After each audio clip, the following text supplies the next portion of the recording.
Hello বন্ধুরা, মানসী ইচ্ছেপ্রাণ blog থেকে আরেকটা নতুন ভিডিও নিয়ে তোমাদের সামনে চলে এলাম। কেমন আছো তোমরা সবাই? আশা করছি ভালো।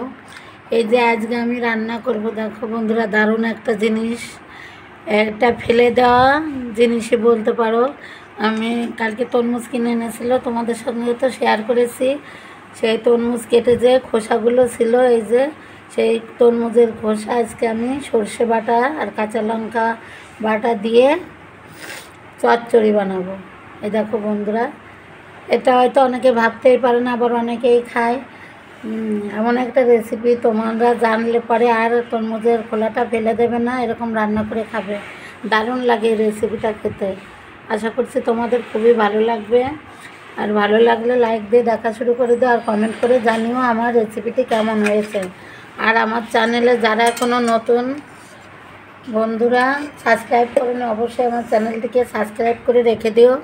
এরকম নিত্য নতুন ভিডিও দেখার জন্য পাশে থাকা বেল আইকনটি বাজিয়ে দিও, যাতে তোমরা সবার আগে নোটিফিকেশন পেতে পারো।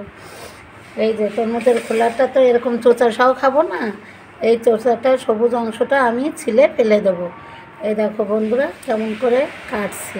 পুরো ভিডিওটি তোমরা না টেনে দেখতে থাকো, তাহলে তোমরাও বুঝতে পারবে আমি কী দিয়ে কী করছি। এই দেখো সবুজ অংশটা তো ফেলে দিয়েছি, দেখলে যে এইবার এই যে এরকম চিকন চিকন করে ভালো করে নেব। নেওয়ার পরে এগুলো আবার ডুমো ডুমো করে কেটে নেব। এই দেখো ঠিক এরকম করে কেটে নিয়ে একটা কিছুতে রেখে দিচ্ছি।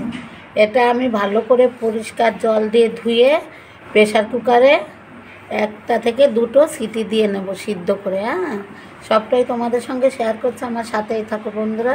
আমি এগুলো কেটে কুটে আবার তোমাদের সাথে ফেরত আসছি।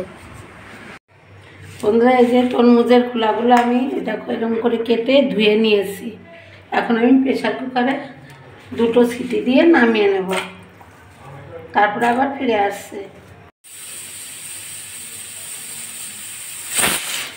এই তরমুজের খোলা সিদ্ধ হয়ে গেছে, এখন আমি জল ঝরিয়ে একটা গামলিতে তুলে নিচ্ছি। এই যে কি সুন্দর সিদ্ধ, আর একটা ঘ্রাণও বেরিয়েছে। রান্নার আগে সিদ্ধ করেছি, তাই সুন্দর ঘ্রাণ বেরিয়েছে। এই যে তরমুজের খোসাটা আমি সিদ্ধ করে তুলে নিয়েছি। এখন কড়াই বসিয়ে দিয়ে সাদা তেলে রান্না করছি, গরম হয়ে গেছে। এখন আমি একটু গোটা সাদা জিরে ফোড়নে দিলাম, আর দিচ্ছে এখানে একটা শুকনো লঙ্কা, রসুন কুচি আর তেজপাতা।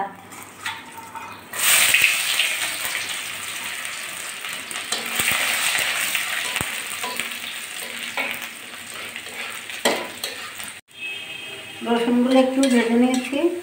এখন আমি এই যে তরমুজের খোসাটা সিদ্ধ করা খোসাটা দিয়ে দিচ্ছি।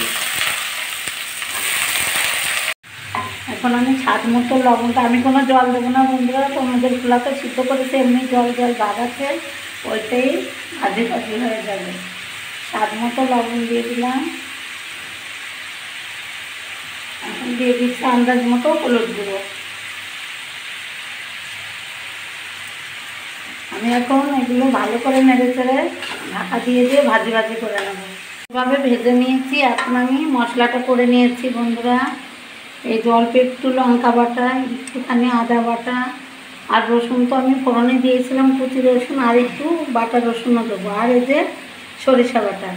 তা সরষে বাটাটা আমি একটু পরে দেবো। প্রথমে আমি একটু দিয়ে দিচ্ছি একটু বাটা রসুন, একটু আদা, আর হাফ চামচ মতো লঙ্কা বাটা। এগুলো দিয়ে আমি একটু কষিয়ে নিচ্ছি। আমি মশলা দিয়ে তো কষিয়ে নিয়েছি, এবার আমি সর্ষে বাটাটা দিয়ে দেবো। সর্ষে বাটা দিয়ে দিচ্ছি।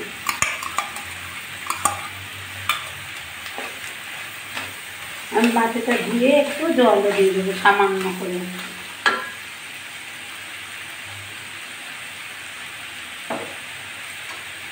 কী যে মজা লাগে বন্ধুরা এই রান্নাটা খেতে, তোমরা একবার বাড়িতে করে খেয়েও, তারপরে আমাকে জানিও। বাটি দিয়ে একটু জলও দিয়ে দিলাম, আর আমি একটু মিষ্টিও দেবো দিতে পারি।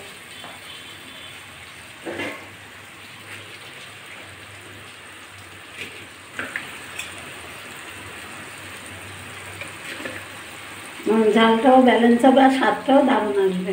আমি এক চামচের একটু কম চিনি দিয়ে দিলাম। এবার আমি আঁচটা একটু কমিয়ে ঢাকা দিয়ে 3-4 মিনিটের মতো রান্না করে নেবো, তারপর আবার ফিরে আসছি।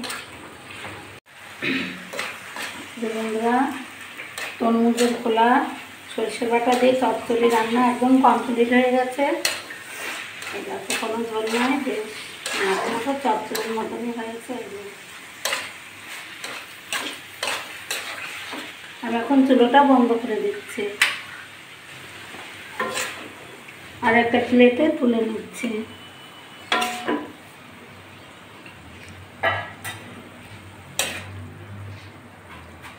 বন্ধুরা, আমি যে রান্নাটা করলাম তরমুজের খোসা দিয়ে, তরমুজের খোসা চচ্চড়ি সরষে বাটা দিয়ে, এটা তোমরা গরম ভাত আবার রুটির সঙ্গেও খেতে পারো, দারুণ লাগে খেতে। ফেলে দেওয়া জিনিস দিয়ে যে এত সুন্দর একটা রেসিপি বানানো যায় বন্ধুরা, তোমরা তো দেখে নিলে, বাড়িতে একবার এরকম করে বানিয়ে খেও, ভালো লাগবে। ভালো লাগলে লাইক করে দিও আর একটা কমেন্ট করো। তোমাদের একটা কমেন্ট আমাদের ভিডিও বানাতে উৎসাহিত করে। আর এরকম বাড়িতে বানিয়ে খেও।